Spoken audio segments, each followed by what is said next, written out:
வணக்கம் நண்பா. நிகழ்ச்சி மூலமாக உங்களை சந்திப்பதில் பெரும் மகிழ்ச்சி அடைகிறேன். வாழ்க்கையில் வெற்றி பயன் நோக்கி பயணம் செய்து கொண்டிருக்கிறீர்கள்.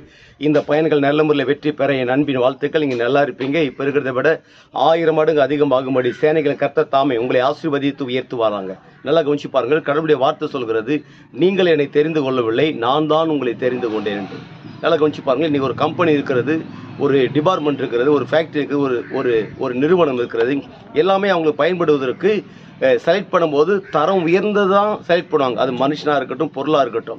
ஆனால் கடவுள்கிட்ட வரும்பொழுது நல்லா கவனிச்சு பாருங்கள், நம்மளை செலக்ட் பண்ணி ஞானிகளை வெட்கப்படுத்தும்படி ஆண்டு பைத்தியங்களை பேதைகளையுமே தெரிந்து கொண்டிருக்கிறார். அப்போ இந்த உலகத்தில் கடவுள் உங்களை தெரிந்திருக்கிறார் என்றால் எதற்காக என்றால், இந்த உலகத்தில் நீங்கள் மலைகளை மிதித்து நொறுக்கி, உங்களுக்கு முன்பாக இருக்கிற பிரச்சனைகள், போராட்டங்கள் எல்லாவற்றையும் மிதித்து நொறுக்கி நீங்கள் இந்த பூமியில் ஜெயம் எடுக்கும்படியாகத்தான் தேவன் வைத்திருக்கிறார்.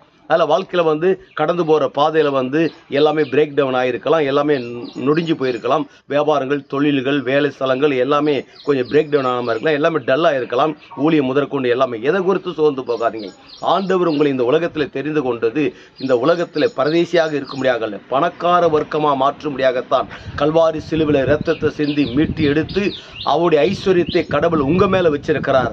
உங்கள் மேலே இருக்கிற தரித்திரத்தை அவர் எடுத்து கொண்டார். அதனால் இந்த உலகத்தில் கடவுள் கடைசி வரைக்கும் உங்களை ஒருபோதும் கைவிட மாட்டார். எதை குறித்து யோசிக்காதீங்க, எதை குறித்து திங்க் பண்ணாதீங்க.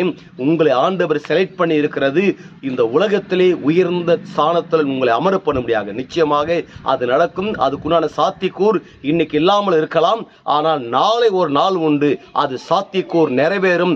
அப்பொழுது உங்கள் தலை கீழாகல்ல, நீங்கள் மேலாக இருப்பீங்க. நீங்கள் வாளாகல்ல, நீங்கள் தலையாக இருப்பீங்க, மேலே இருப்பீங்க, உயர்ந்து இருப்பீங்க. அப்படி உயர்ந்து சிறந்து இருக்கும் போது என்ன நடக்கிறது? ஒட்டுமொத்த உலக நாடுகளுக்கு நம் ஆண்டவர் இயேசு கிறிஸ்து உங்களை கடன் கொடுக்கும்படியாக வைக்கிறார். நீங்கள் வற்றாத நீரூற்றை போல் இருப்பாய் என்று சொல்லி உங்களிருந்து விடைபெறுகிறேன். உங்கள் நண்பன் ரவி, பெரியபாளையம்.